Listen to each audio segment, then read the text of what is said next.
Hello and welcome back to my channel, Empowered Cello. If you are new here, and I'm seeing a few new faces, I thought I would do a really brief introduction and then we'll get on to our topic for today. So my name is Emma Reby. My day job is professional cellist and performer, Suzuki teacher, which is a philosophy and a method of teaching children from a young age. So I teach kids all day long, and I'm a full-time mother to a very vivacious 1-year-old. Somewhere along the way in my cello studio, I started getting a ton of adults reaching out to me about cello lessons, and I started taking on adult students, which was something I did not foresee. I always planned to teach like ages 4 through high school, but I started taking on these adults and it was a bit of a learning process, but over the years I adapted the Suzuki method of teaching, which you can learn about. I'll drop a link here, or else I'm going to go on and on about the method. I started adapting this philosophy, this method of teaching,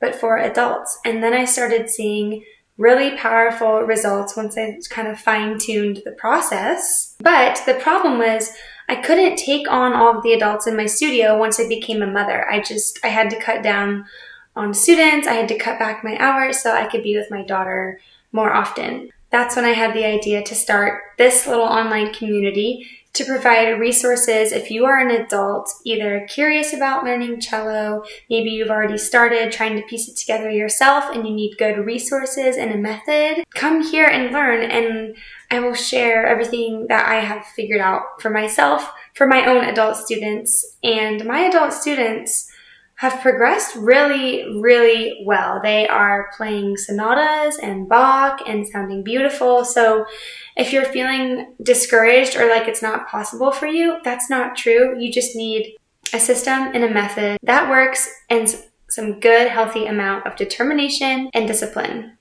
So if you are here, I'm so glad you are here. I want to hear from you. Give me feedback. Tell me what video ideas you might want. Tell me where you're struggling. Tell me where you're having wins. I want this to be a community experience, and I just want to help as much as I can. Okay, so that being said, let's get to today's video topic, which is the number 1 foolproof strategy for adults to get better, no matter if you're starting from the beginning or if you've progressed a little bit already. Okay, so let's get into it. I'm going to start by saying that I see a stark difference in the students who apply this strategy and the students who rush ahead and skip it. The strategy is called stop and prepare. The concept is that before you go to play a note, your bow is placed on the right string, your hand is set on the right note, and you've checked your technique on both sides of the cello, then you play the note and you stop and you make those preparations in between each note. What this does is it creates good habits because you're ensuring that every note you play is with good technique. 2, it gives you a chance to listen back after the last note and assess and analyze, did I create a good resonant sound? Was the note in tune?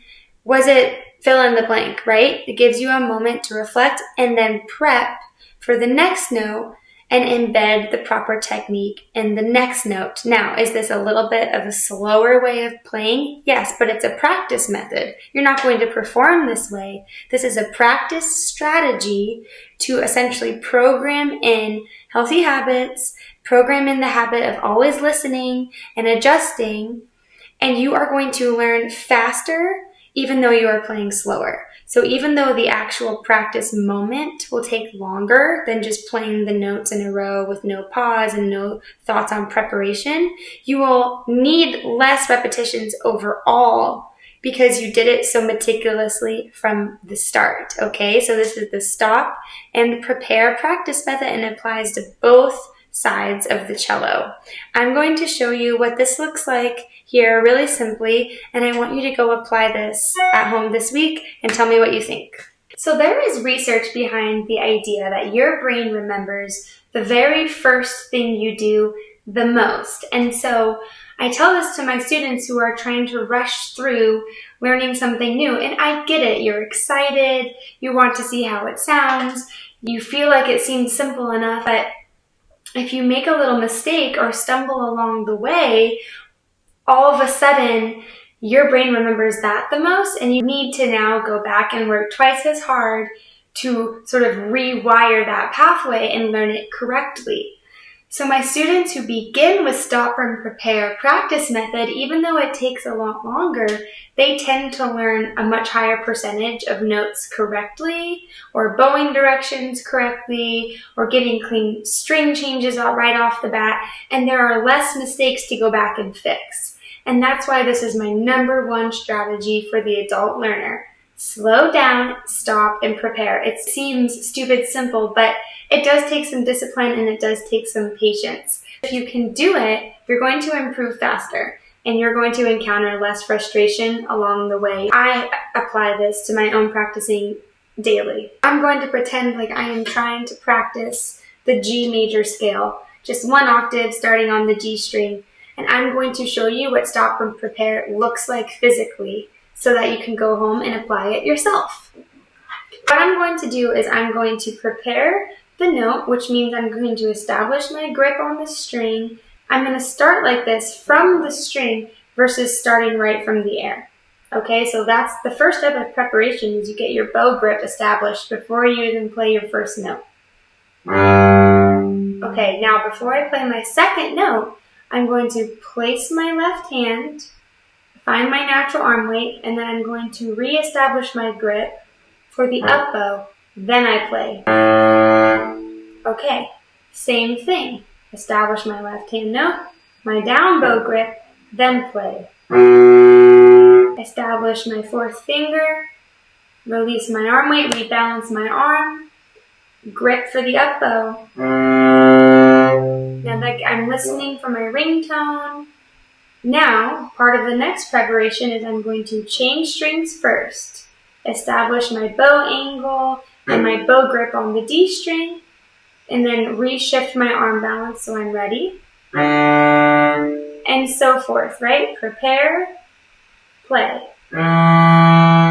Prepare, play. Prepare, play.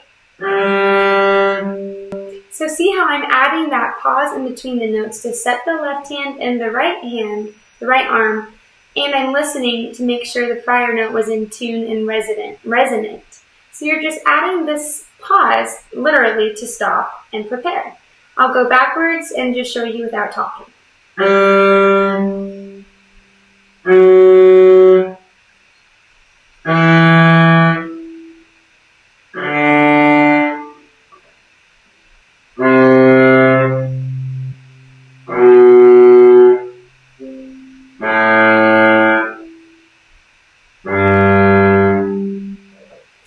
Okay, simple enough. But if you don't do it and you're brand new at the cello, what could happen is you're trying to do everything at once. Start the note, prep the bow, prep the left hand.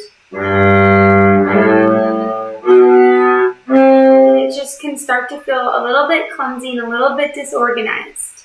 You may lose your contact point. You may just play very out of tune. Maybe your left hand technique gets funky.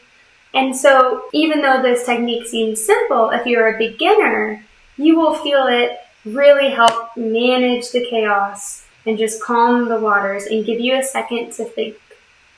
So that's the little nugget I have for you today, and I can't emphasize enough the significant impact it has on my adult students. The ones who go home and practice that way come back and they just seem comfortable. The ones who skip it come back with mistakes that they are constantly having to replay, refix, and they just seem more tense. Okay, so do me a favor and just try it out this week, and then drop a comment below and let me know what you think. Go ahead and subscribe to this channel if you think this community could be valuable to you. We'd love to have you, and catch me at my next video. Bye guys.